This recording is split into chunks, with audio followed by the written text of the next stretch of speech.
Life often tests us in unexpected ways. For Mike Thompson, that test came on an ordinary Tuesday morning when he spotted a stalled ambulance at the intersection outside his repair shop. Inside, a critically ill patient fought for her life while precious minutes ticked away. Without hesitation, Mike abandoned his work, sprinted across the street and did what he did best: fixed engines. His quick thinking got the ambulance moving again, saving a stranger's life. But when he returned to his shop, his boss was waiting with a pink slip. "Left without notice," it read. Now jobless, with a young daughter to support, Mike wondered if doing the right thing had cost him everything. Could this split-second decision to help a stranger actually become the moment that changed his life forever? Before we jump back in, tell us where you're tuning in from. And if this story touches you, make sure you're subscribed, because tomorrow I've saved something extra special for you. The socket wrench felt heavy in Mike Thompson's hand as morning light filtered through the dusty windows of Thompson's auto repair. It wasn't just any tool. The worn chrome surface and scratched handle told the story of 2 generations of mechanics. His father's initials, JT, were still visible, etched into the metal decades ago. Every morning, Mike ran his thumb over those letters before starting his day, a ritual that connected him to the legacy his father had left behind. The familiar scent of motor oil and coffee mingled in the air as Mike moved through his morning routine. At 45, he'd spent more than 3 decades in this shop, starting as a boy, watching his father work miracles with broken engines. Now the same knowledge flowed through his own hands, though the cars had grown more complex over the years. "Dad!" Sarah's voice echoed through the garage, followed by the sound of her backpack hitting the worn leather couch in the corner. At 12, she was already showing signs of the woman she would become: smart, determined, and carrying herself with the quiet dignity she'd inherited from her mother. "I brought you breakfast." Mike wiped his hands on the red shop rag tucked into his belt and smiled. Sarah held up a slightly squashed brown paper bag, her school uniform already showing signs of the day ahead. These morning visits before school had become their tradition after Angela passed away 3 years ago, a way to keep their small family connected despite the demands of single parenthood. "You're going to be late for school, sweetheart," Mike said, but took the bag anyway. Inside was a slightly mangled peanut butter sandwich. Their finances didn't allow for much more these days. "Mrs. Martinez is giving me a ride today," Sarah explained, settling onto the couch and pulling out her math homework. "I have 20 minutes. Mike watched his daughter work while he ate the sandwich, her pencil moving confidently across the paper. They'd had to tighten their belts since Angela's medical bills had drained their savings, but Sarah never complained. She understood why they'd moved to the smaller apartment, why her new shoes sometimes had to wait an extra month, why her lunch money had to stretch a little further each week. The bell over the shop door chimed, and old Mr. Peterson shuffled in, keys to his '85 Buick dangling from arthritic fingers. "Mike, she's making that noise again." "I'll take a look, Mr. Peterson." Mike reached for his father's socket wrench. Automatically. Some tools just felt right for certain jobs, and this one had never let him or his father down. "Sarah, homework in the office.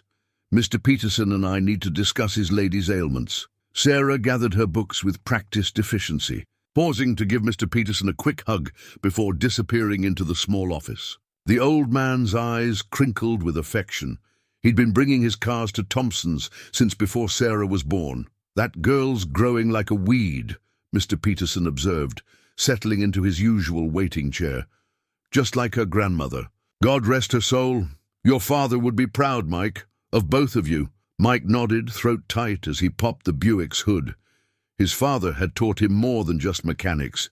He'd shown him how to treat people right, how to build trust in a community, how to find dignity in honest work.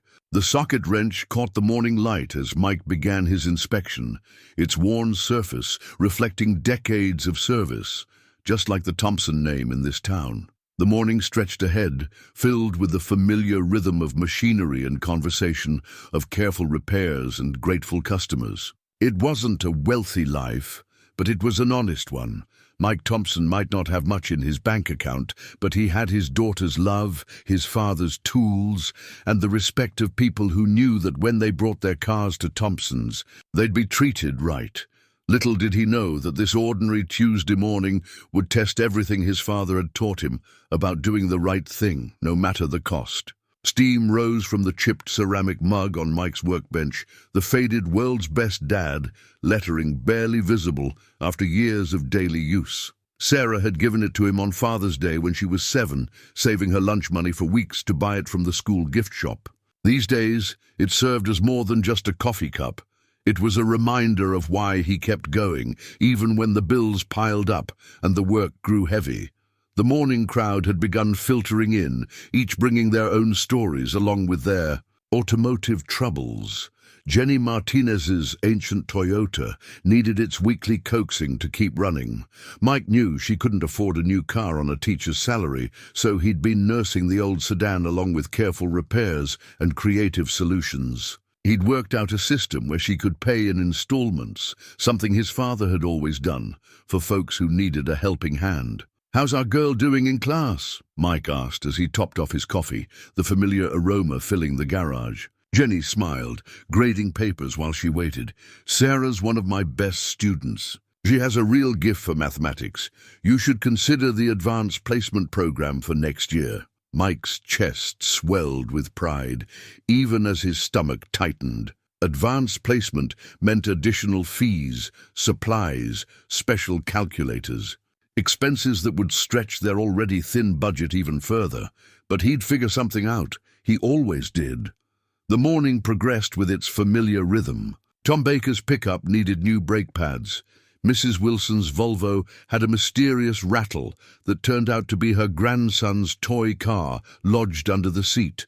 And Frank from the diner dropped off his weekly parts order along with a paper bag containing a hot breakfast sandwich, his way of paying back Mike for all the late-night emergency repairs over the years. "You're too kind, Frank," Mike said.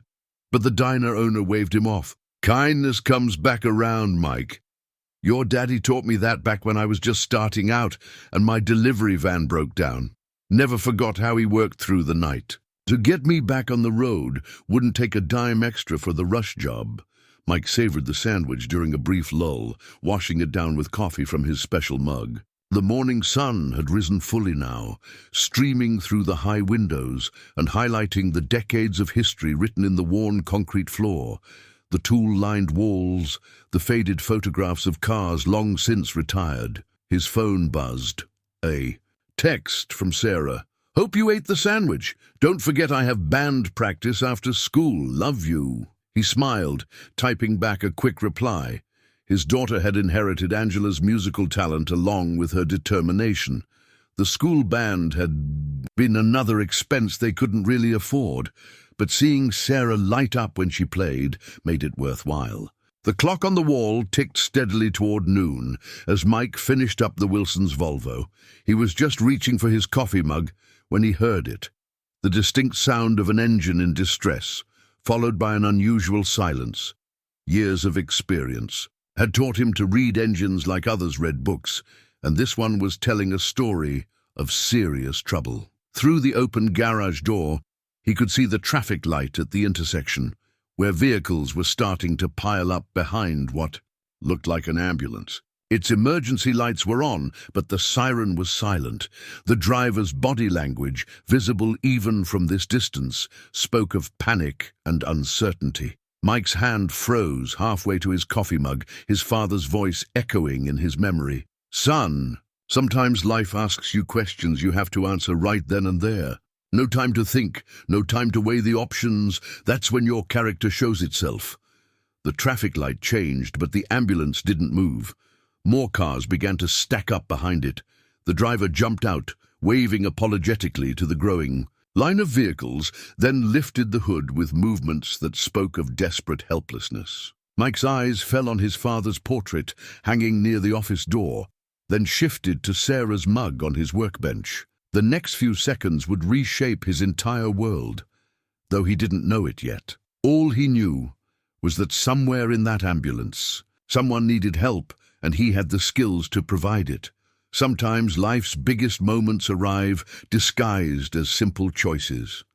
As Mike reached for his toolbox, he had no way of knowing that this ordinary Tuesday was about to become anything but. Mike's boots hit the pavement at a run, his toolbox bouncing against his leg as he crossed the street. The ambulance's hood was up, revealing the modern engine compartment where the paramedic was staring helplessly at the maze of components. Even from a distance, Mike could hear the click-click-click of a dead battery, a sound that had been his constant companion through decades of roadside assists. "Sir, please stay back," the paramedic called out, his young face etched with stress.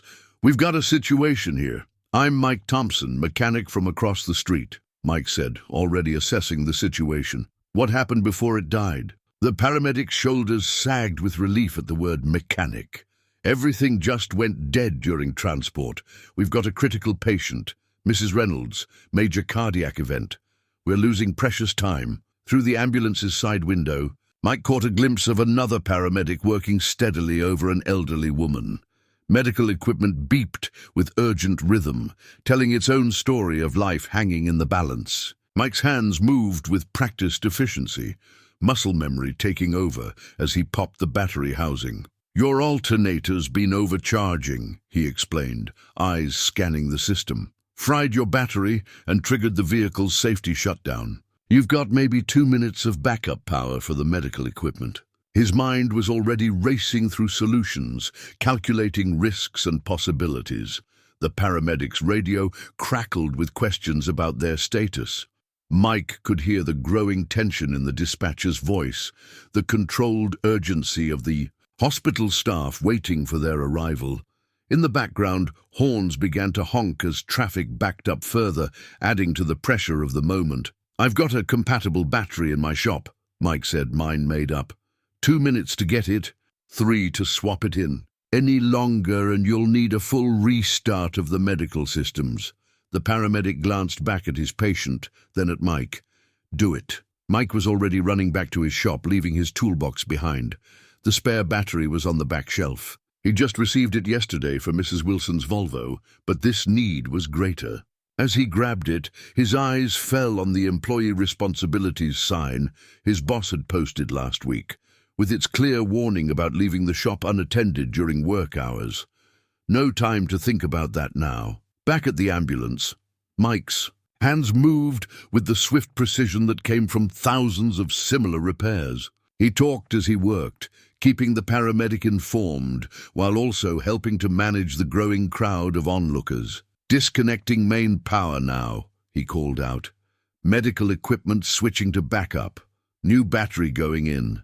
Securing connections." Each step was a race against time, each movement carefully controlled despite the urgency. One mistake here could mean disaster. The battery housing clicked shut. "Try it now!" The engine turned over instantly, settling into a steady idle. The paramedic's face broke into relieved smile as the dashboard lit up with healthy readings. "We're back online. Medical system stable." "Get going," Mike said, already securing the hood. "She needs you moving." The paramedic jumped back into the driver's seat, emergency lights painting the scene in rotating red and white. "Thank you. The hospital will—" "Just go!" Mike waved them off, watching as the ambulance pulled away, siren now wailing its urgent message to the traffic ahead. As it disappeared around the corner, he became aware of several people clapping. A small crowd had gathered to watch the drama unfold. But as the adrenaline faded, reality began to sink in.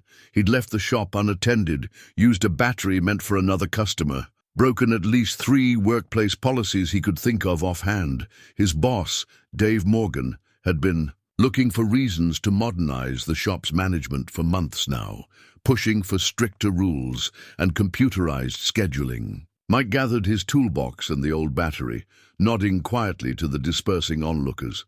As he crossed back to the shop, he could see Dave's car pulling into the lot, right on schedule for his daily inspection.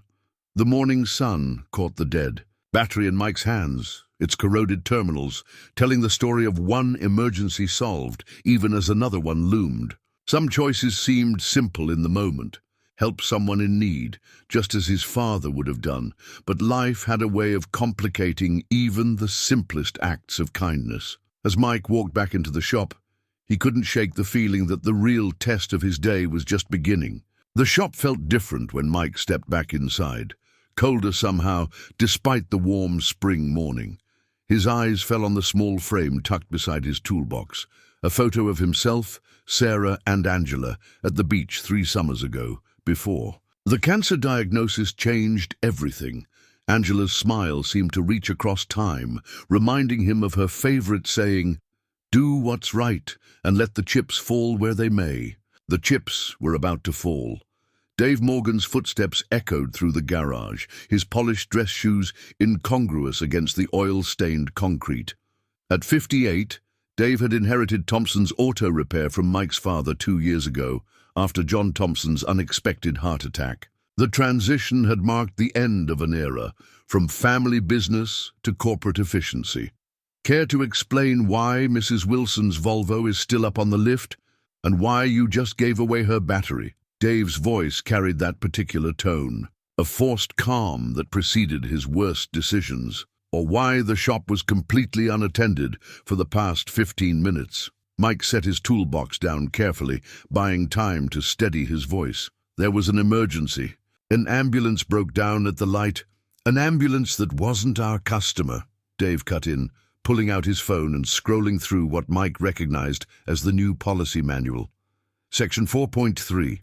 Employees must not abandon their posts during business hours. All emergency repairs must be cleared through management. The fluorescent lights hummed overhead as Mike tried to find the right words. Dave, someone could have died. The woman in that ambulance is not our responsibility. Dave's fingers drummed against his phone case. Do you know how much liability you just exposed us to, working on an emergency vehicle without certification, leaving the shop unattended with customer vehicles inside? Through the office window, Mike could see the family photo on his desk. Sarah's first day of middle school, both of them trying to smile through their grief. Angela's absence, a visible weight in their expressions. That smile of Sarah's, brave and determined, was what he worked for every day. "I'll pay for Mrs. Wilson's battery myself," Mike offered, knowing it would strain his already tight budget. "And I can stay late to finish." "This isn't about the battery, Mike." Dave's voice softened slightly, which somehow made it worse. "This is about adapting to change. Your father ran this place like a charity sometimes, and while that worked for him, it's not sustainable. We need procedures, accountability, predictable revenue." Mike's hand found his father's socket wrench. In his pocket, its familiar weight anchoring him. "My father understood that sometimes being part of a community means—" "Your father is gone," Dave said flatly, pulling an envelope from his jacket pocket, "and his way of doing business went with him. I've been looking for a way to have this conversation for weeks now. You've resisted every change I've tried to implement, held on to outdated practices, made exceptions to every rule." The envelope felt heavy in Mike's hands. He didn't need to open it to know what it contained, but he did anyway. The pink paper inside was crisp, official, final. Termination of employment stood out in bold letters at the top. 2 weeks severance, Dave continued, his voice professional, distant. "You'll be paid through the end of the month. I need your keys and employee badge before you leave." Mike looked around the shop, at the walls where his father's certificate still hung, at the corner where Sarah did her homework, at the coffee mug she'd given him sitting half full on his workbench. 30 years of his life lived in these walls, from child to man, from son to father. "The customers trust me," Mike said quietly, thinking of Jenny Martinez's Toyota, of old Mr. Peterson's Buick, of all the people who counted on him. "They've known me since I was a kid. They'll adapt." Dave held out his hand for the keys. Business changes. People move on. Mike's fingers traced the worn edges of the family photo in his wallet as he unclipped his keys from his belt. Sarah's school tuition was due next week. The rent was coming up. Angela's medical bills, though partially settled, still arrived monthly with their reminder of debt. "Can I—" his voice caught. "Can I at least finish Mrs. Wilson's car? The new mechanic starts tomorrow. He's certified in modern systems, understands proper procedures." Dave's hand remained extended, waiting. "It's time, Mike." The keys made a final hollow sound as they dropped into Dave's palm. Mike gathered his personal tools, the ones that had been his father's, moving slowly, each item weighted with memory. The family photo went into his pocket last, Angela's, words echoing in his mind. "Do what's right and let the chips fall." The chips had fallen. Now he just had to figure out how to tell Sarah. The kitchen table had become command central for Mike's financial struggles, a battlefield of envelopes and payment notices arranged in careful piles. Medical bills marked past due in angry red letters, Sarah's school tuition statement, the rent invoice. Each piece of paper represented a promise he wasn't sure he could keep anymore. The afternoon sun slanted through the small apartment window, casting long shadows across the bills. Mike had spent 3 hours after leaving the shop just driving, around, unable to face coming home early. Now, at the usual time, he sat trying to make numbers add up differently than they had the last dozen times he'd calculated them. 2 weeks' severance wouldn't stretch far. The emergency fund, depleted by Angela's final treatments, held barely enough for 1 month's rent. Mike's fingers traced the edge of a medical bill, remembering Angela's insistence that they fight the cancer with everything they had. "Sarah needs her mother," she'd said. Now those choices were coming due, in more ways than one. The apartment door opened with its familiar squeak. "Dad, why's your truck here already?" Mike looked up to see Sarah in the doorway, her band uniform wrinkled from practice, flute case clutched tight. Her eyes moved from his face to the papers spread across the table, reading the situation with a perception that made his heart ache. "Come sit down, sweetheart." He pushed aside the bills, making space for her. "Something happened at work today." Sarah slid into the chair across from him, her expression too serious for 12. "Is it because of the ambulance? Mrs. Martinez told me you helped save someone's life." News traveled fast in their small town. Mike managed a weak smile. "Word gets around, huh? Everyone at school was talking about it. Tommy's mom said she saw the whole thing." Sarah's voice held a mix of pride and uncertainty. "You did the right thing, didn't you?" The question hit him like a physical blow. "Yeah, baby, I did, but sometimes doing the right thing comes with consequences.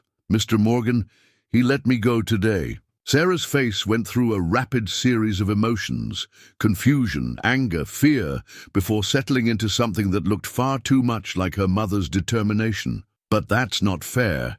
You helped someone. Life isn't always fair," Mike said quietly, reaching across the table to take her hand. "But we're going to be okay. I'll find another job." "Can't you fight it? Tell someone?" Mike shook his head.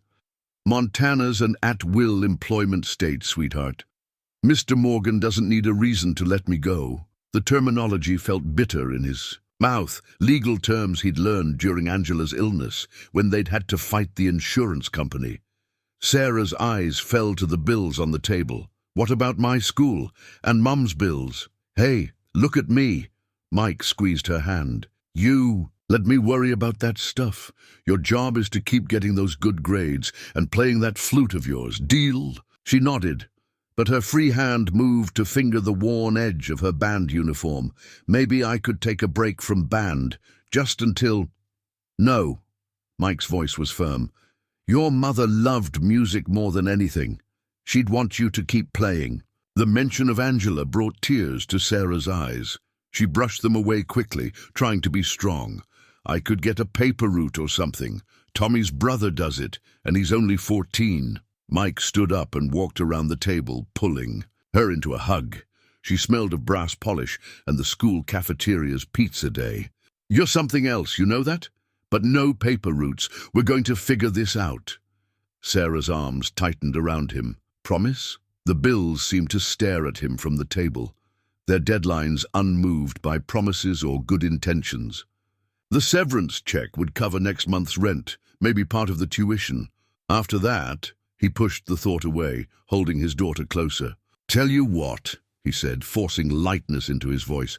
"How about breakfast for dinner? We've got eggs, and I think there's still some bacon in the freezer." Sarah pulled back, studying his face with eyes too wise for her age. "Dad, we're really going to be okay, aren't we?" Through the kitchen window, Mike could see the sun setting behind the mountains, painting the sky in shades of promise and warning. Somewhere in town, an ambulance was back in service, carrying a stranger, whose life he'd helped save. Somewhere his father's spirit watched over them, perhaps understanding better than Mike why things had to happen this way. "Yeah, baby," he said softly, believing it because he had to. "We're going to be okay." But the stack of bills on the table told a different story, one written in due dates and dollar signs, in promises that were getting harder to keep.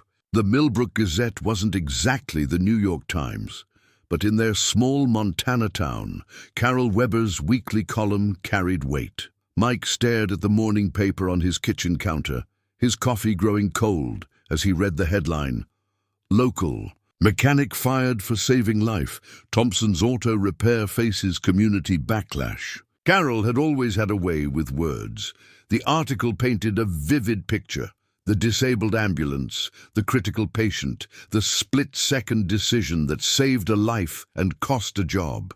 She'd even dug up quotes from witnesses, including Jenny Martinez, who'd been waiting for her Toyota at the time. "Mike Thompson represents the best of what Millbrook stands for," Jenny was quoted saying. "His father built that shop on community values, and now we're watching those values get tossed aside for corporate policies." The phone had been ringing since 7 a.m. Mike let it go to voicemail, not ready to face the wave of sympathy and outrage. The last message had been from old Mr. Peterson, his voice cracking with emotion as he declared he'd never set foot in Thompson's again. A knock at the door interrupted his thoughts. Mike opened it to find Mrs. Martinez standing there, still in her teaching clothes holding a casserole dish. "Before you say anything," she said, pushing past him into the kitchen, "this isn't charity. This is what neighbors do." She set the dish down and turned to face him, her expression fierce. "Have you seen the paper?" Mike gestured to the counter. "Carol's being dramatic. It's just business." "Business?" Mrs. Martinez's eyes flashed. "My father ran the hardware store for 40 years. That was business. This is wrong, Mike. The whole town's talking about it. Dave Morgan's phone's been ringing off the hook with people canceling appointments." Mike sank into a kitchen chair, rubbing his temples. "That's not what I wanted. The shop still employs good people. Good people who aren't you." Mrs. Martinez started opening cabinets, locating plates with the familiarity of someone who'd helped after Angela's funeral. "Sarah told me they're bringing in someone new, some certified specialist who probably can't tell a carburetor from a coffee maker." The smell of home-cooked food filled the kitchen, making Mike realize he hadn't eaten since yesterday's eggs. "I appreciate everyone's support, but nothing." She set a plate in front of him. "Eat. Then we're going to talk about your options. The school board's maintenance position is still open. Benefits aren't great, but it's something." Mike picked up his fork, more to please her than from appetite. "I can't ask people to boycott the shop. John Thompson built that business to serve this community. Nobody's asking anything. People make their own choices." She settled across from him, her teacher's expression firmly in place. "Just like you did with that ambulance. Speaking of which, did you hear about the patient?" Mike shook his head. He'd been avoiding news of any kind since yesterday.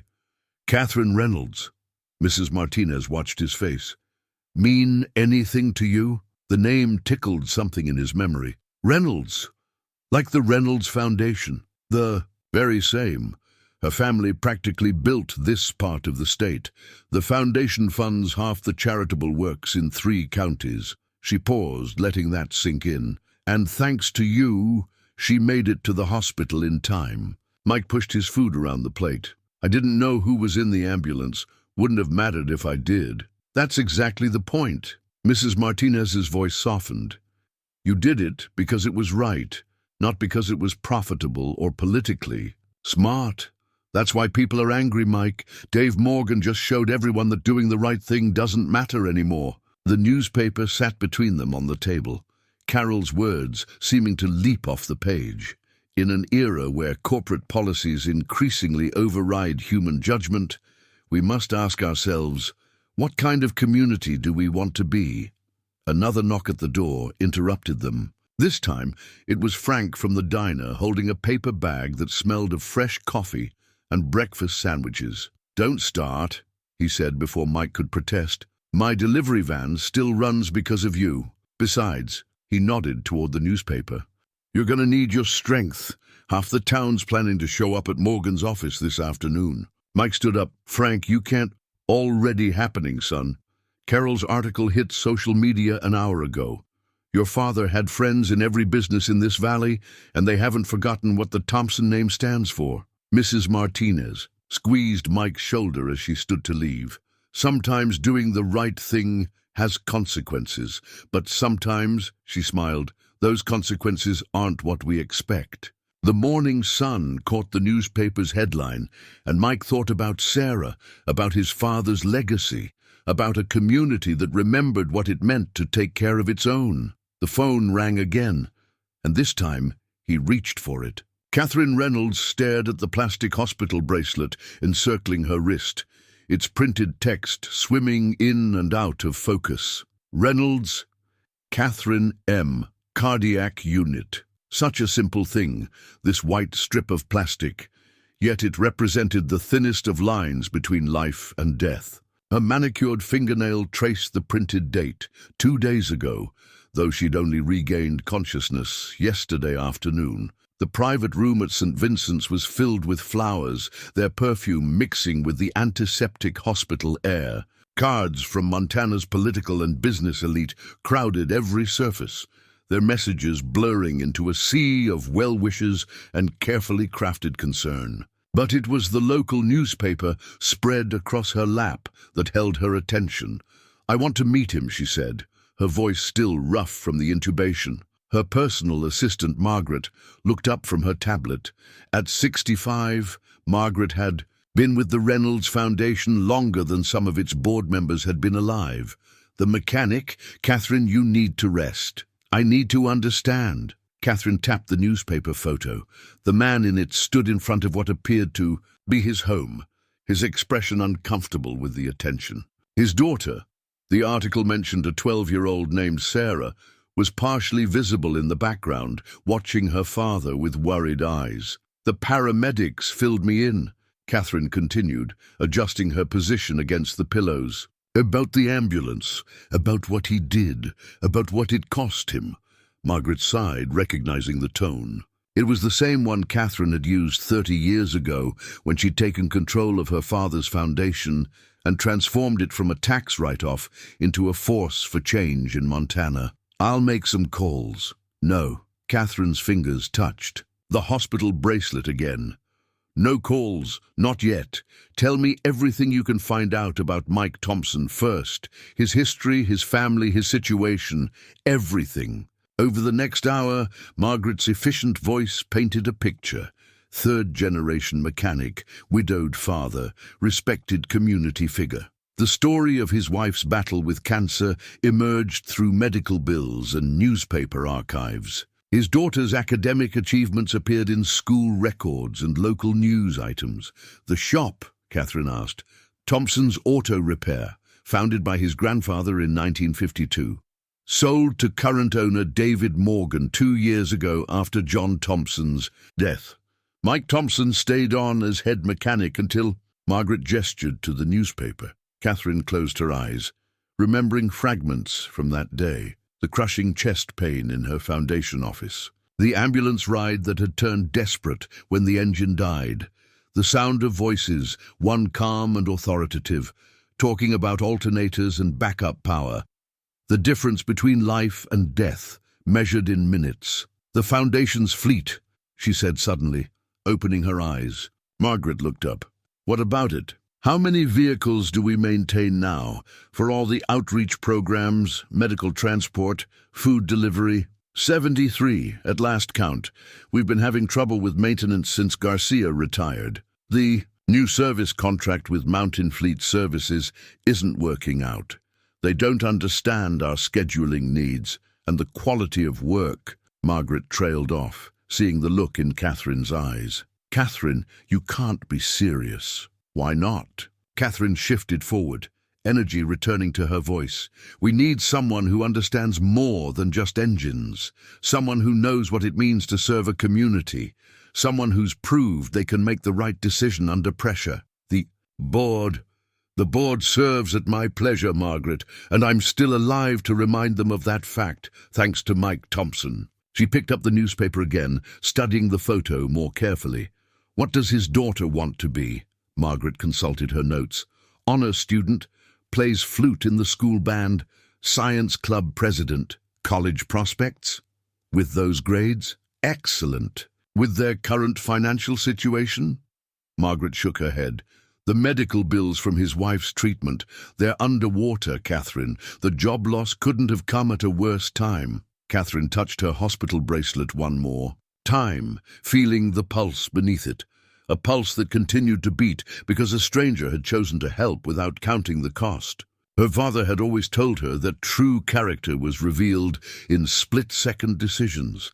In that frozen moment at a traffic light, Mike Thompson had revealed his. Call the car, she said, reaching for her robe, and get me everything you can. Find about modern fleet management certification programs. Catherine, your doctors, will understand that I have work to do. She stood carefully, one hand on the IV pole. Someone just saved my life, Margaret. The least I can do is return the favor. The hospital bracelet caught the morning light. Its simple text a reminder of how quickly life could change. Sometimes those changes came with crushing chest pain and ambulance sirens, and sometimes they came with opportunities to make things right. The black Mercedes seemed out of place on Cedar Street, its polished surface reflecting the modest homes with their small, well-tended yards. Mike was kneeling in his patch of lawn, trying to coax life back into his ancient mower. When the car pulled up, he straightened slowly, wiping his hands on his jeans as a driver emerged to open the rear door. The woman who stepped out wasn't what he expected. Catherine Reynolds stood barely 5 feet tall, her silver hair elegantly styled, but her movement still carried the careful deliberation of recent illness. She withdrew something from her purse as she approached, a business card held between manicured fingers. "Mr. Thompson," she said, her voice warm but authoritative. "I believe I owe you my life." The business card caught the afternoon sun. Catherine M. Reynolds, Executive Director, Reynolds Foundation. Below that, in smaller text, Building Montana's Future Since 1947. The card's weight and texture spoke of boardrooms and executive decisions, a world away from engine grease and socket wrenches. "Mrs. Reynolds." Mike accepted the card awkwardly, suddenly conscious of the oil under his fingernails. "I just did what needed doing. How are you feeling?" "Better than I would be if that ambulance hadn't started." She glanced at the mower. "Having trouble?" "Nothing serious, just an old friend being stubborn. Like most old friends worth keeping." Her eyes crinkled with understanding. "May we sit? I'm afraid I'm still building back my strength." Mike glanced at his small front porch with its weathered chairs.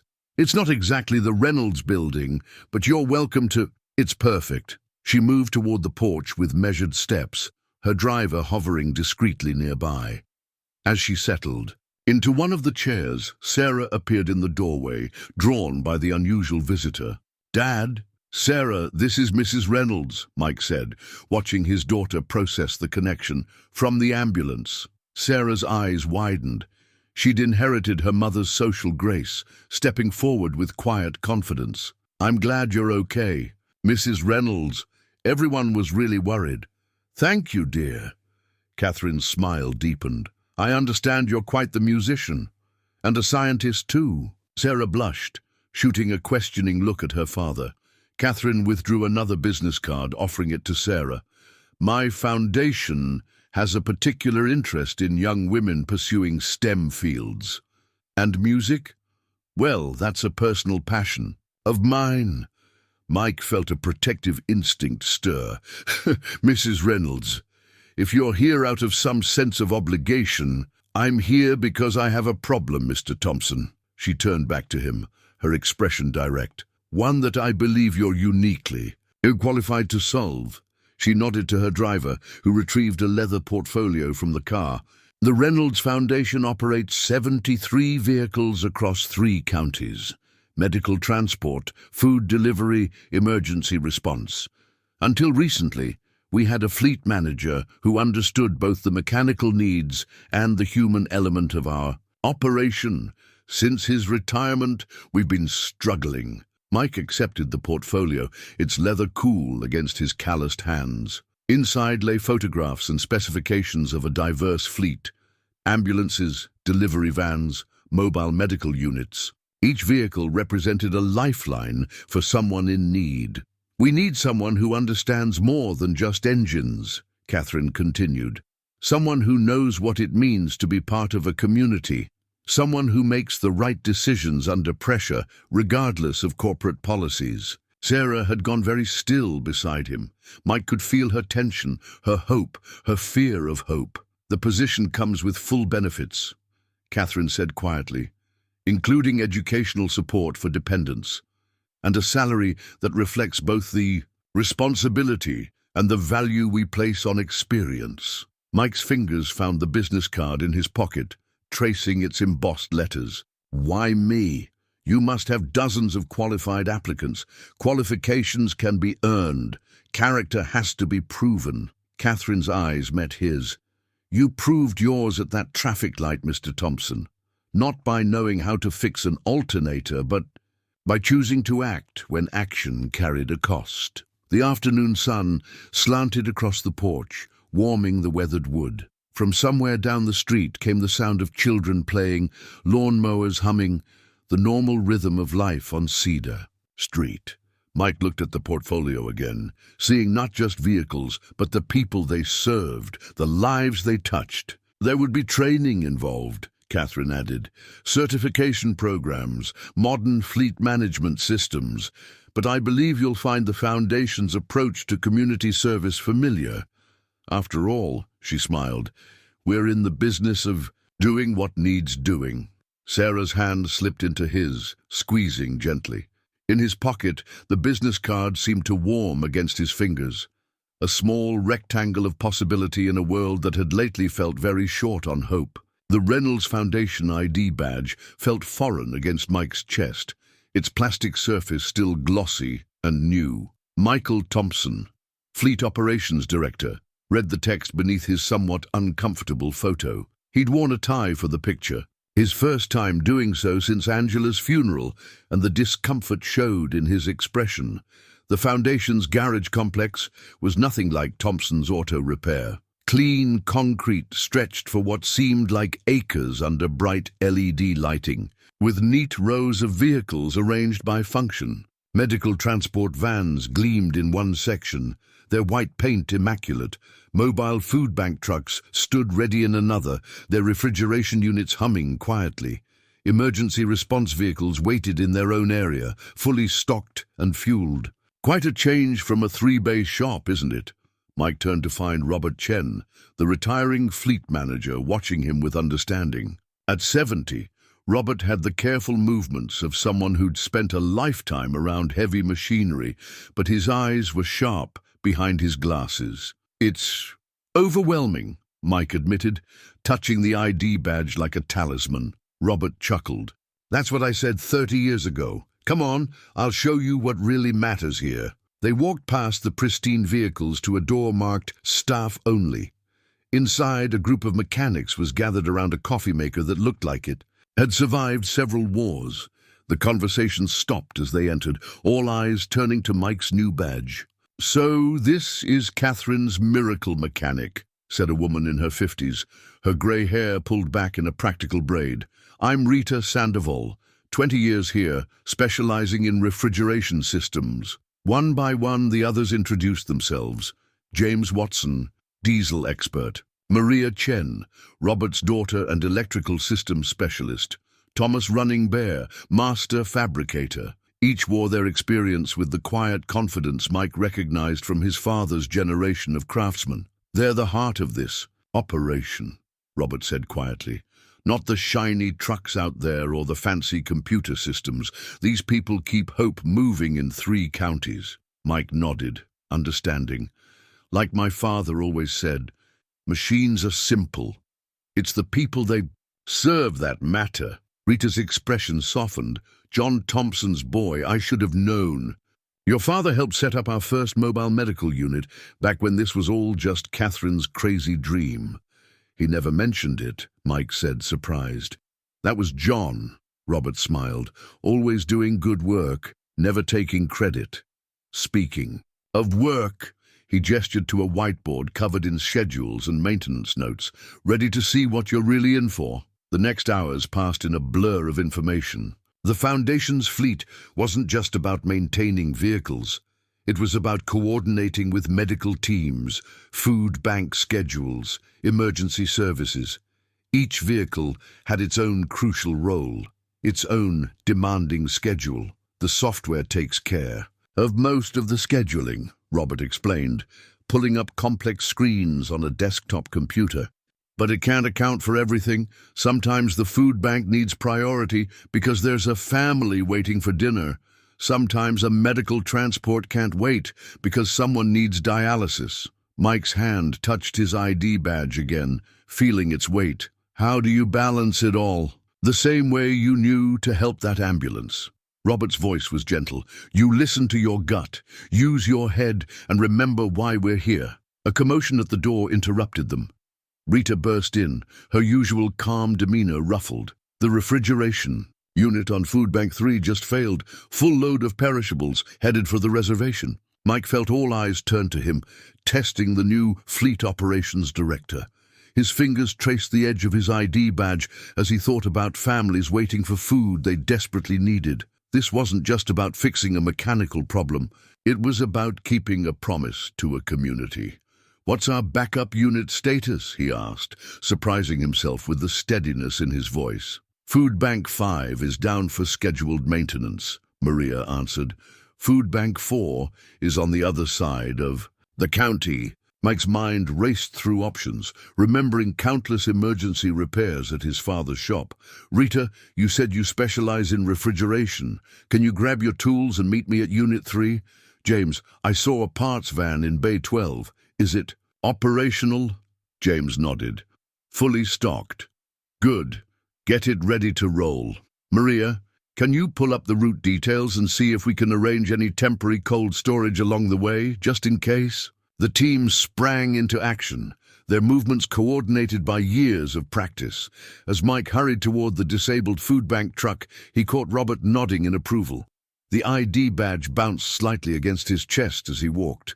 No longer feeling quite so foreign. Different building, different scale, but the basics hadn't changed. People needed help, and he knew how to provide it. His father would have understood. Some things were bigger than just fixing engines. The note was waiting on Mike's desk when he arrived Monday morning, typed on plain paper with no signature. "The Foundation isn't a charity case for local mechanics. Some of us earned our positions the traditional way." He stood there, coffee cooling in his father's old thermos, reading the words again as morning sunlight streamed through his office window. 3 weeks into his new role, and the honeymoon period was officially over. The note shouldn't have surprised him. He'd felt the undercurrents of resistance, particularly from the administrative floor above the garage. Marcus Whitmore, the SAYS, Foundation's operations manager, had made his disapproval clear in a dozen subtle ways during staff meetings. "Morning, boss." Rita appeared in his doorway, her coveralls already showing signs of the day's work. She noticed the paper in his hands. "Ah, you got one too?" Mike looked up sharply. "This has happened before. Welcome to corporate politics." Rita settled into the chair across from his desk. "Marcus has been gunning for control of the fleet division since before Robert retired. Had his own candidate lined up, some hotshot, with an MBA and certificates in supply chain management. And instead they got a small-town mechanic," Mike said quietly, folding the note and tucking it into his desk drawer. They got exactly what Catherine wanted. Rita's voice was firm. Yesterday's refrigeration crisis? Marcus's candidate would have called a towing service and rescheduled the delivery. Instead, you had us repair it on site and got those supplies delivered only 2 hours late. Mike's computer pinged with a calendar reminder. Speaking of deliveries, how's the maintenance schedule looking for this week? Rita handed him a tablet showing the digital workflow they'd been implementing. We're adapting to your new system. The teams like having more flexibility to address problems before they become emergencies. The screen showed a complex dance of vehicles and maintenance slots, color-coded by priority and type. Mike had spent his first week just learning the software, then another week figuring out how to make it serve people rather than the other way around. Medical transport is still our priority, he said, scrolling through the schedule, but I want at least one food bank unit available for backup at all times. After last week, a knock interrupted them. Marcus Whitmore stood in the doorway, his tailored suit a stark contrast to Rita's practical workwear. Mike, do you have a moment? The quarterly budget review is coming up and I have some concerns about your operational changes. Rita stood, giving Mike a subtle look of encouragement before leaving. Marcus closed the door behind her, his leather portfolio tucked under one arm. I've been reviewing your first month's numbers. Marcus began, his tone carefully neutral. Your parts inventory is up 15% over projected costs. Yes, Mike agreed, pulling up his own spreadsheet. We're building redundancy into critical systems. It's cheaper than emergency repairs or delivery failures. It's not in line with our lean management initiatives. Marcus placed a glossy report on Mike's desk. The board has certain expectations about efficiency. The board cares about impact, Mike interrupted, surprising himself with his certainty. Let me show you something. He pulled up another screen, this one showing service. Interruption statistics.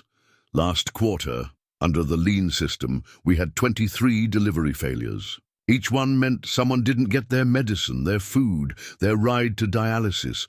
This month, we've had 3, and 2 of those were weather-related. Marcus frowned at the numbers. The cost per intervention isn't the whole story. Mike stood, gesturing to the garage visible through his office window. Those vehicles aren't just assets on a spreadsheet, Marcus.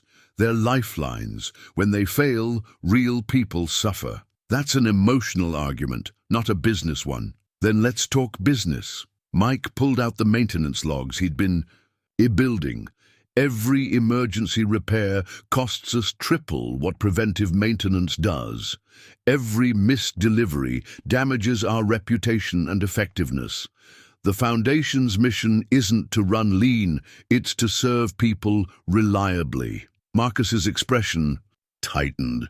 Catherine may have given you this position, but she gave me an opportunity to help people. That's what I'm doing. Mike met the other man's gaze steadily. If you want to discuss how to do that more effectively, I'm all ears. But if you're here to argue about parts inventory while people go without medicine or food, you're in the wrong office. A long moment passed. Through the window, they could see Maria Chen teaching a group of tribal youth about basic engine maintenance. Part of Mike's new community outreach program. Marcus picked up his portfolio. The budget meeting is Thursday at 10. I expect a full justification for these expenditures. You'll have it, Mike promised, along with the stories of the people those parts helped. After Marcus left, Mike pulled out the anonymous note again. The words still stung, but differently now. He'd earned his position the same way he'd earned everything in his life, by putting people first and letting the results speak for themselves. Outside his office, the garage hummed with purposeful activity, each sound representing someone's need being met, someone's burden being lightened. No amount of anonymous notes could change that reality. The repair log glowed on Mike's computer screen, rows of data telling a story that went far beyond mere maintenance records.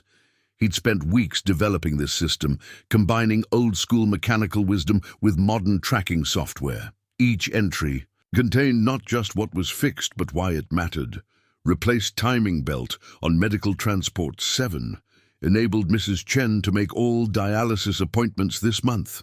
Updated refrigeration unit on FB4 kept 1,000 pounds of fresh produce from spoiling during reservation delivery. It was this log he'd be presenting to the board in 10 minutes. Catherine had stopped by his office earlier, her eyes twinkling, with something that looked like anticipation.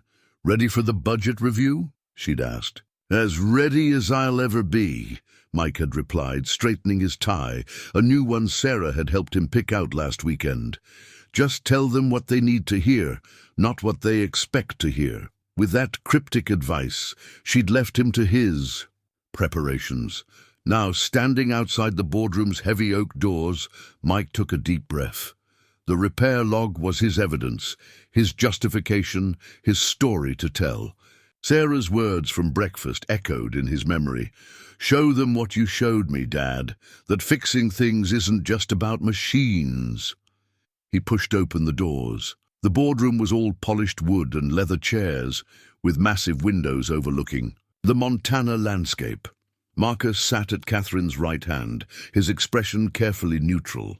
Other board members, community leaders, business owners, and foundation veterans filled the remaining seats. "Mr. Thompson," Catherine nodded, "please begin." Mike connected his laptop to the projector, and the repair log filled the screen. "What you're looking at isn't just a maintenance record," he began.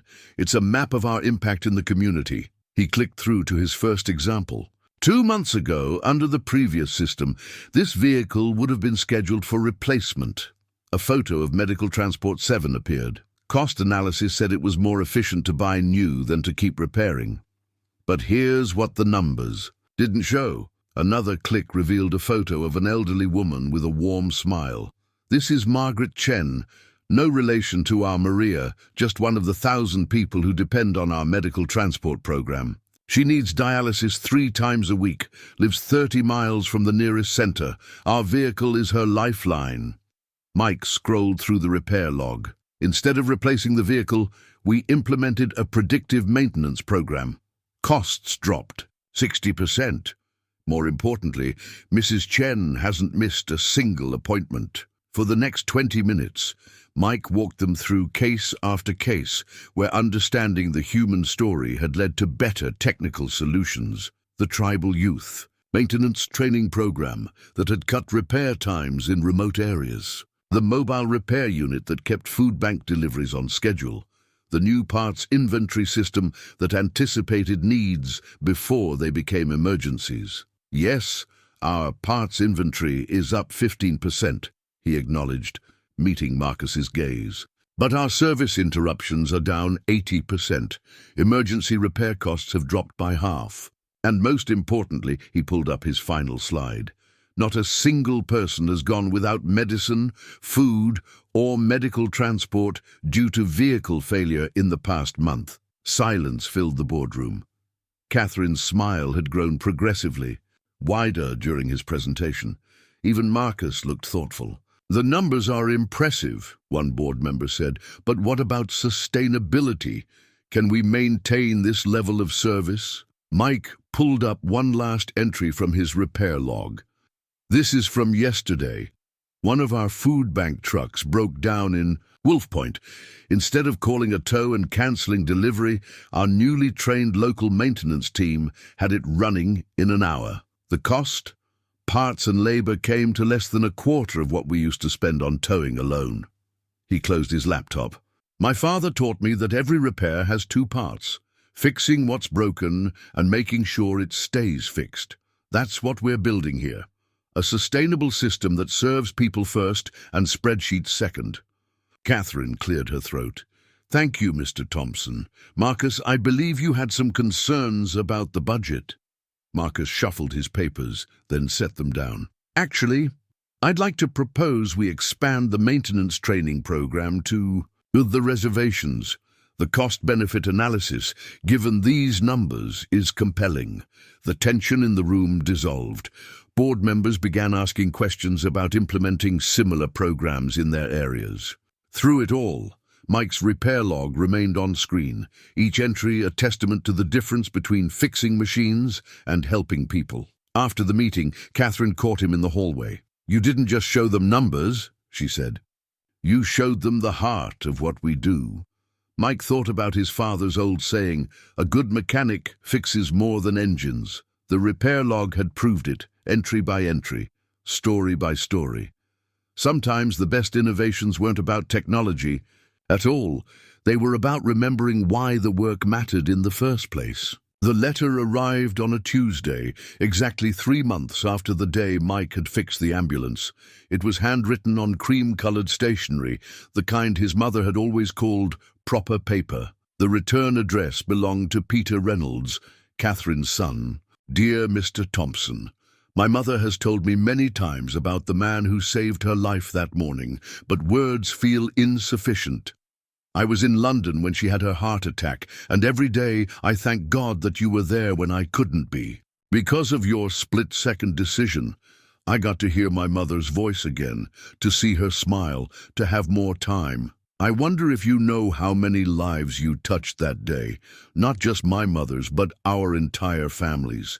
And now, through your work at the foundation, countless others. Would you and your daughter consider joining us for dinner this Saturday? There are some people who would very much like to meet you both. With deepest gratitude, Peter Reynolds." Mike read the letter twice, then set it down on his office desk. Through his window, he could see the Foundation's newest ambulance being prepped for service, its white paint gleaming under the morning sun. 3 months felt like a lifetime ago. "Dad!" Sarah stood in his doorway, holding her flute case. The Foundation's after-school program meant she could practice in the empty conference room while waiting for him to finish work. "Are you okay?" He handed her the letter. As she read, he watched her expression shift from curiosity to understanding. "Are we going? Do you want to?" Sarah nodded, her fingers tracing the elegant handwriting. "Mom would want us to." Saturday evening found them pulling up to the Reynolds estate in Mike's newly reliable truck, his first major purchase since starting at the Foundation. Sarah wore the dress she'd worn to her last band concert, and Mike wore his best suit, the one Angela had helped him pick out years ago. Catherine met them at the door herself, looking far stronger than she had during their porch conversation 3 months ago. "Welcome to my home," she said, leading them inside, "though I suspect it will soon feel like a community center." The grand foyer opened into a warm, well-lit living room filled with people. Mike recognized some faces from newspaper photos. Business leaders, community figures, Foundation board members. But it was the other faces that caught his attention. Mrs. Chen, from the dialysis route, smiling from her wheelchair. Tommy Running Bear's grandmother, who received weekly food deliveries on the reservation. Faces that belonged to the names in his repair log, the people whose lives were touched by working vehicles and dedicated drivers. "Surprise," Catherine said softly. They all wanted to meet the man who inspired our new community-first approach to fleet management. Before Mike could respond, a tall man with Catherine's eyes stepped forward. "Mr. Thompson, I'm Peter Reynolds." His handshake was firm, his eyes bright with emotion. "Thank you for saving my mother." More people came forward. Mrs. Chen spoke about never missing a treatment. Tommy's grandmother told stories of fresh food reaching the reservation, even during storms. Foundation drivers shared tales of improved maintenance and fewer breakdowns. Each story connected back to that morning at the traffic light, that moment of choosing to help. Sarah stayed close to his side, accepting compliments about her musical achievements and academic excellence. Catherine had kept her word about educational support. Sarah's upcoming science camp was already paid for, and college discussions had moved from if to where. "I have something to show you," Catherine said later, leading Mike to a side table. Under glass lay a familiar piece of paper, the pink slip from Thompson's auto repair. Beside it sat his father's worn socket wrench, carefully preserved. "How did you—" "Robert Chen mentioned it was your father's. We thought these belonged together." The end of one chapter and the beginning of another. Catherine touched the glass gently. "Sometimes the best way to honor a legacy is to build on it." Mike stared at the display, remembering the weight of both items in his hands. The socket wrench that had taught him his father's values, the termination. Notice that had tested those values. Now they were artifacts of a larger story. "There's one more thing," Peter said, joining them. He handed Mike another letter, this one sealed with the Foundation's official letterhead. "The board voted yesterday. We're expanding the community fleet program to other counties. We'd like you to oversee the expansion." Mike opened the letter, reading the details through blurring eyes. More vehicles, more communities served, more lives touched, all because of a split-second decision to help a stranger. Across the room, Sarah was deep in conversation with Catherine about the Foundation's Youth STEM program. Her eyes shone with the same light he'd seen in Angela's when she spoke about the future. Sometimes the biggest changes in life came disguised as simple choices. Helping a stranger, fixing an engine, choosing to do what's right.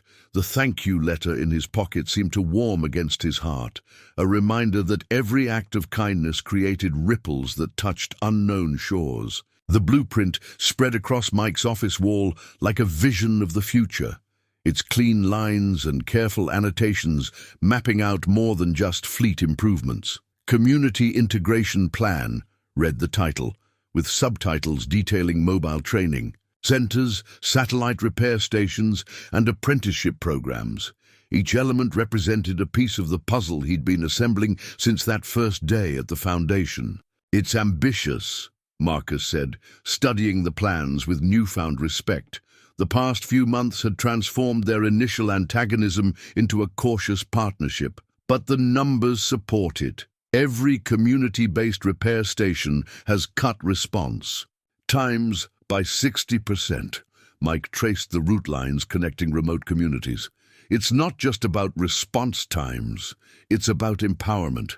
When people can maintain their own lifelines, everything changes." The door opened, and Maria Chen entered with a tablet displaying the latest training results. "The first class of tribal mechanics graduates next week," she reported, pride evident in her voice. "All 12 passed their certification exams." The news brought a smile to Mike's face. The training program had been his first major initiative, teaching basic maintenance and repair skills to people in underserved communities. What had started as a simple solution to remote breakdown problems had grown into something far more significant. "Tommy Running Bear called," Maria continued. "Their new mobile repair unit handled 3 emergencies this month without having to call for backup. He says his grandmother hasn't missed a single food bank delivery since the program started." Marcus made some notes in his ever-present portfolio. "The board will want to see this.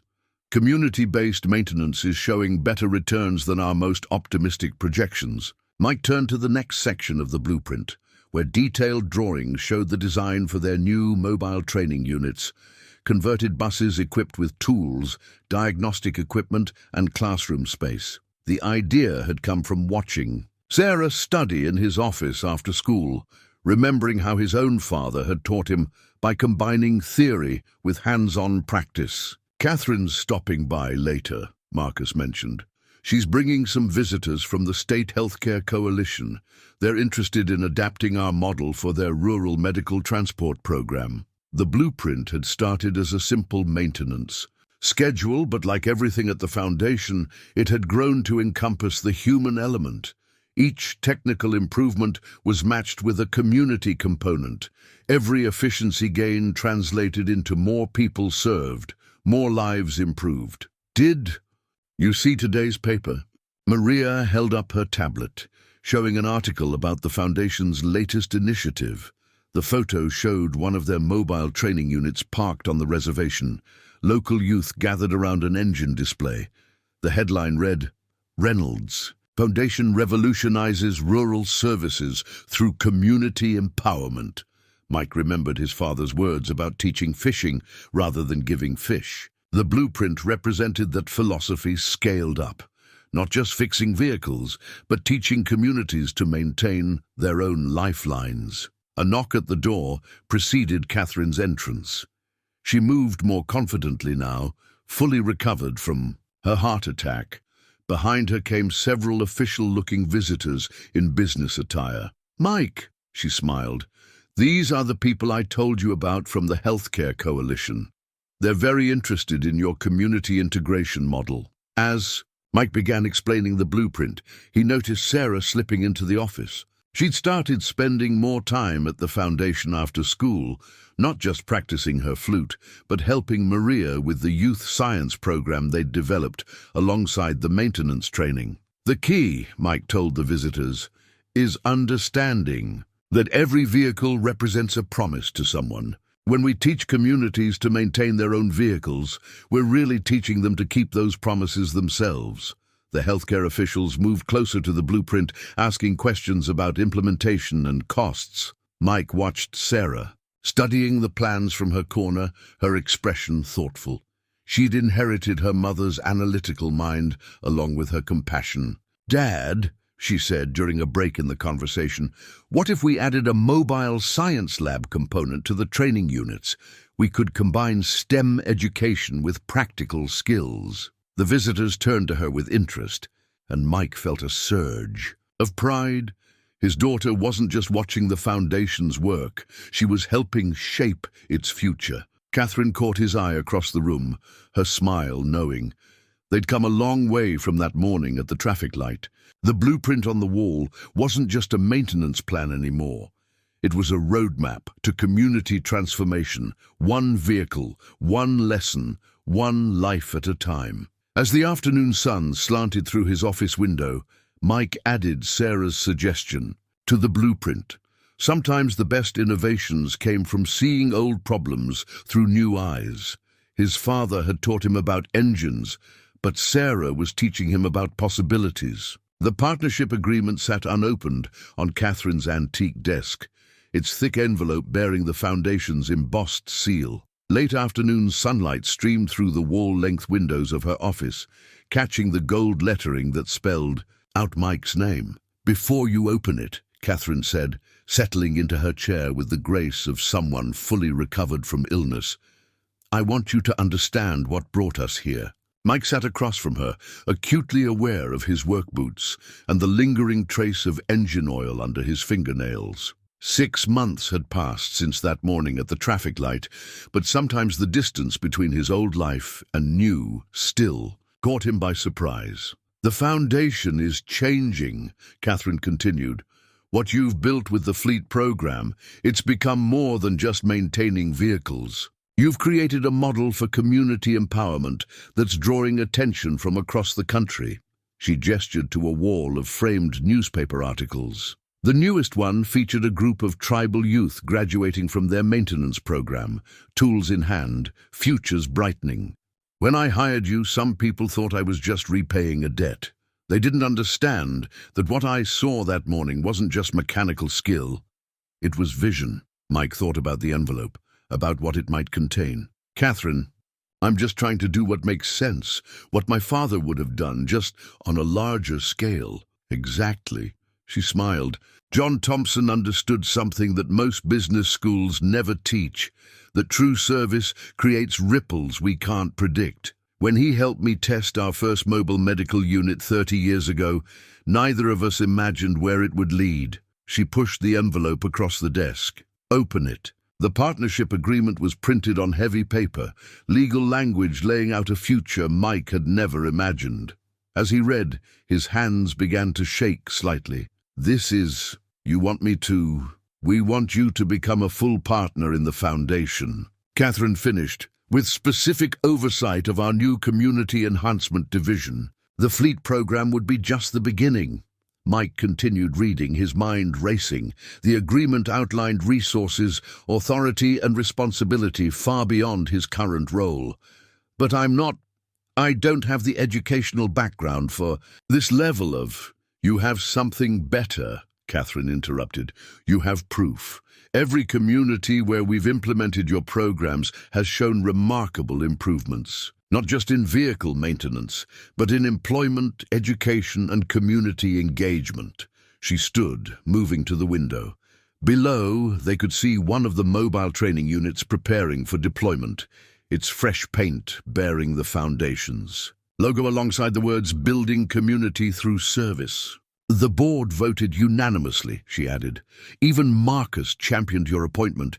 He said something interesting, that you taught him the difference between managing resources and investing in people. Mike thought about Sarah, about how she'd bloomed in these past months, about the pride in her voice when she talked about the foundation's work, about the way she'd started sketching her own ideas for community programs, combining her love of science with her growing understanding of service. There's something else, Catherine said softly.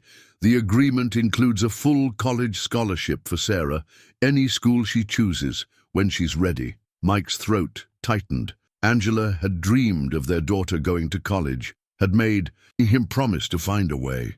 Now here it was, wrapped in an opportunity he'd never dared imagine for himself. "Why me?" he asked finally, looking up from the agreement. Catherine returned to her desk, picking up a familiar piece of paper, the pink slip from Thompson's auto repair, now framed alongside his father's socket wrench. "Because 6 months ago, you proved that doing the right thing matters more than policy or profit. Everything you've built since then has grown from that moment of choice." She sat down again, her expression serious. "The foundation needs leadership that understands both practical realities and human possibilities. You've shown us how to bridge that gap. The question is, are you ready to do it on an even larger scale?" Mike looked at the partnership agreement. Again, seeing beyond the legal terms to the opportunities it represented, not just for him and Sarah, but for communities like the ones they'd already helped, for people who needed someone to believe in their potential. The sun was setting outside Catherine's window, painting the Montana sky in shades of promise. Somewhere in town, an ambulance rolled smoothly down the street, its maintenance guaranteed by locally trained mechanics. On the reservation, a food bank truck delivered fresh produce, serviced by people who took pride in keeping their community's lifelines running. His father had always said that fixing things was about more than just mechanics. It was about maintaining the connections that kept a community whole. Maybe this was what he'd meant all along. Mike picked up the pen Catherine offered. "Where do I sign?" The training manual opened to a page that wasn't just about mechanics. Chapter 1, Understanding Why We Serve. Read the heading, followed by Mike's carefully chosen words. "Every repair is a promise kept. Every maintenance check is a family supported. Every vehicle we keep running is a lifeline someone depends on." Mike sat in the Foundation's new training center, watching as 20 students, ranging from teenagers to retirees, bent over their copies of the manual. Each represented a different community, a different need, a different story. But they all shared the same look his father had always searched for, the desire to learn not just how to fix things, but why it mattered. Mr. Thompson, a young woman, raised her hand, Lisa Blackfeet from the Northern Cheyenne Reservation. "I understand the technical specifications, but I'm curious about this first chapter. Why start with philosophy instead of mechanics?" Mike smiled, reminded of his own early questions. "Could I tell you a story?" When the class nodded, he continued. "My father once spent 3 hours teaching me how to properly adjust a carburetor. Not because it was complicated, but because he wanted me to understand what it meant to the farmer who needed his truck for tomorrow's harvest, to the mother who had to get her kids to school, to the elderly couple who depended on their car for doctor's visits." He picked up his own copy of the manual, its pages already worn from frequent use. Technical skills are essential, but understanding why we do this work, that's what turns a good mechanic into someone a community can depend on.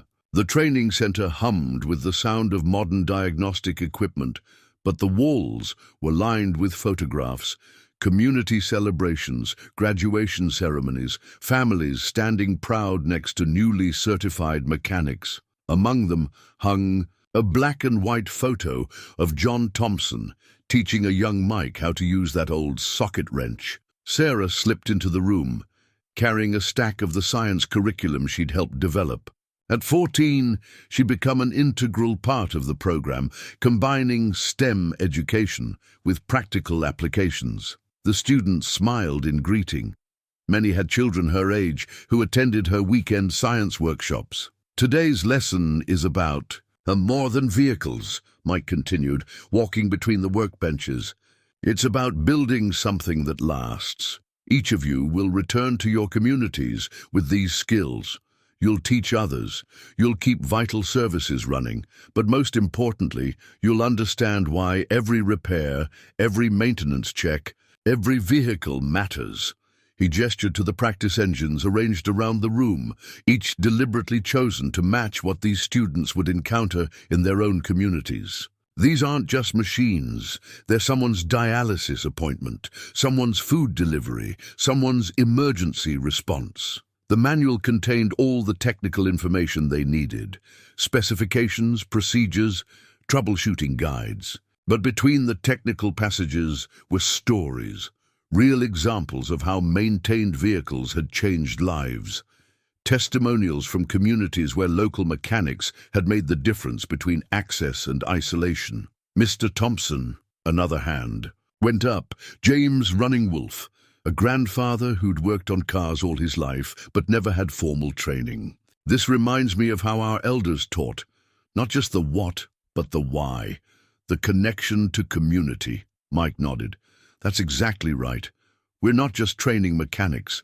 We're building community leaders. Each of you will become a vital link in your area's support network. Sarah moved among the students, distributing the science materials that would complement their mechanical training. She'd insisted that understanding the principles behind the mechanics would make them better problem solvers. Looking at her now, or confidently explaining molecular concepts to people 3 times her age, Mike felt a familiar tightness in his throat. Angela would have been so proud. The manual's final chapter was titled Passing It On. It wasn't about tools or techniques, but about teaching others, about building a network of knowledge and support that would continue growing long after this class ended. Mike had written it thinking of his father, of all the lessons that went beyond mechanics.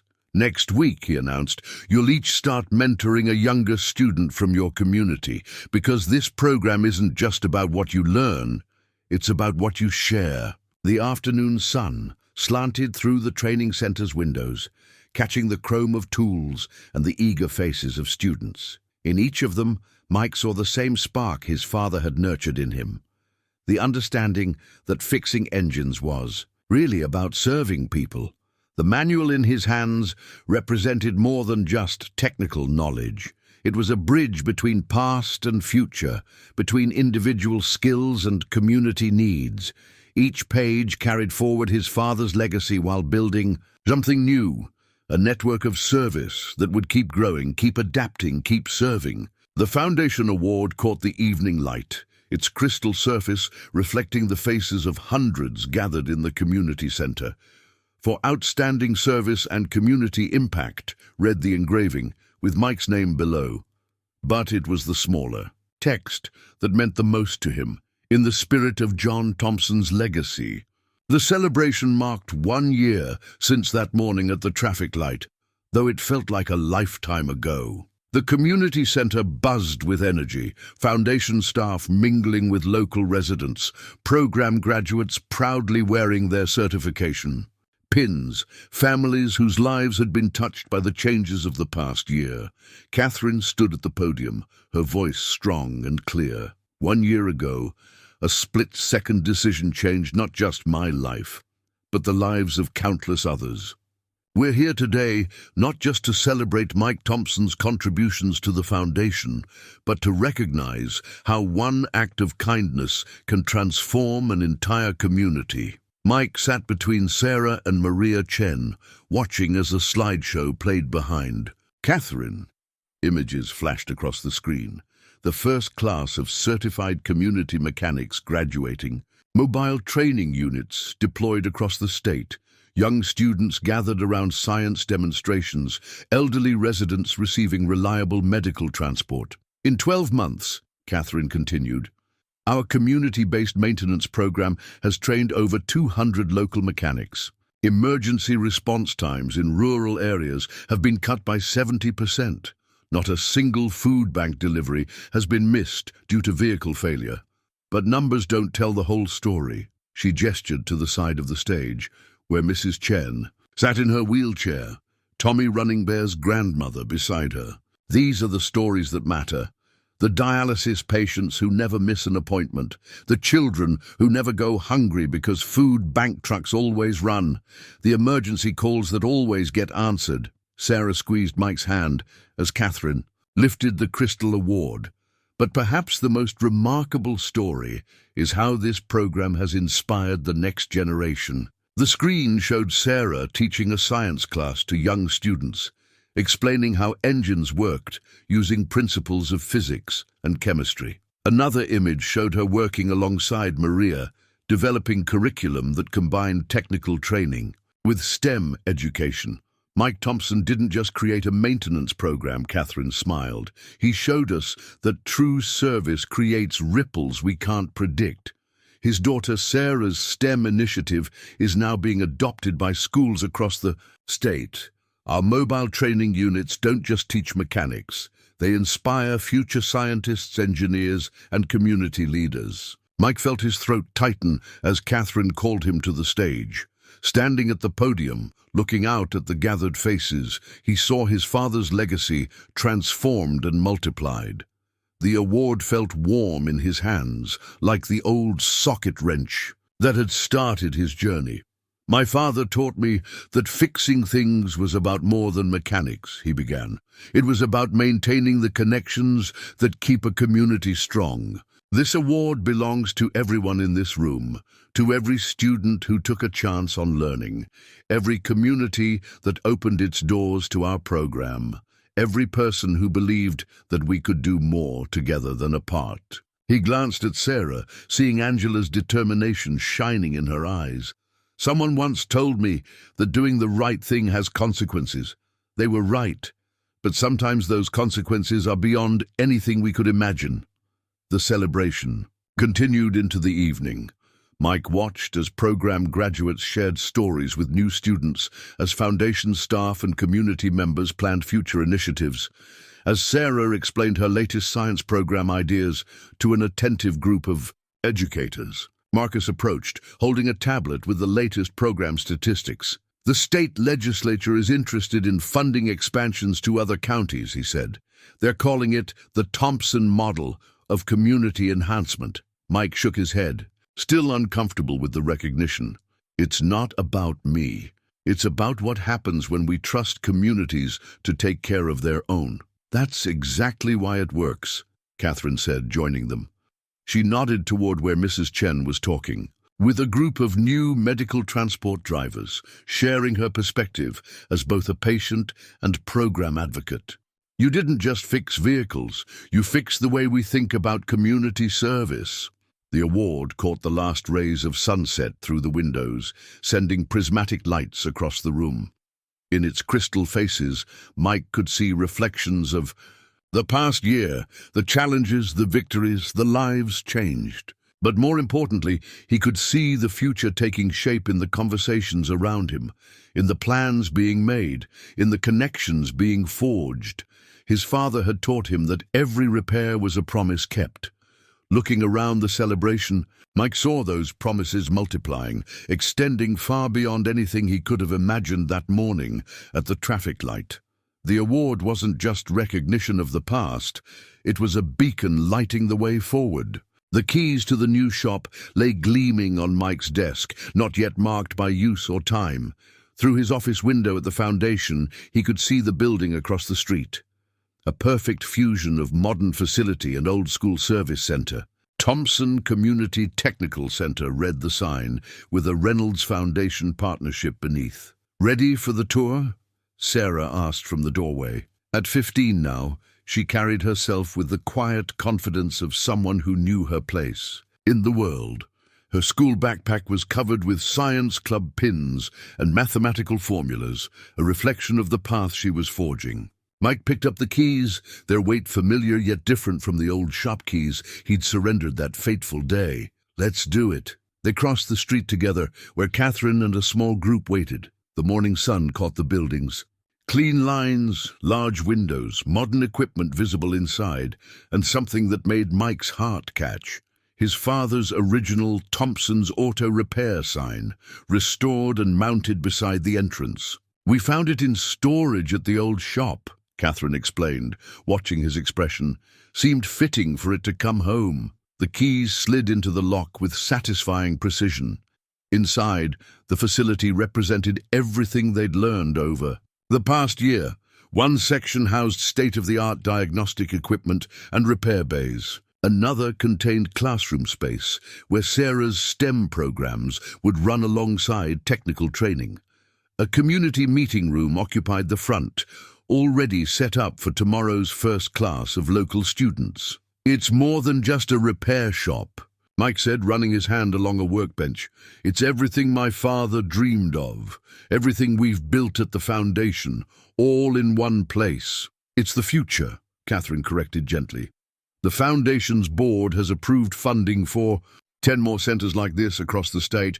Each one will combine vehicle maintenance with community education, technical training with youth programs, the Thompson model going statewide." Sarah was already in the classroom area, arranging the materials for her next science workshop.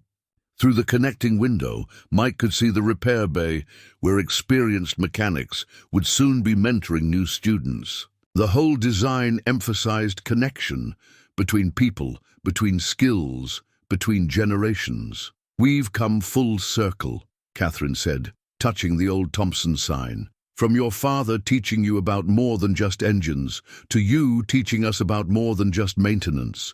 This center is the blueprint for how we'll serve communities going forward." Mike thought about that morning at the traffic light, about choosing to help without counting the cost, about losing his job and finding a calling, about Sarah blooming into a teacher and leader in her own right, about all the lives touched and changed along the way. "The first class starts tomorrow," he said, more to himself than the others. 20 students, ranging from 16 to 60, each one representing a different part of our community, and each one learning the Thompson way. Catherine smiled. "That every repair is a promise kept, every skill shared is a community strengthened." Through the windows, they could see people already gathering.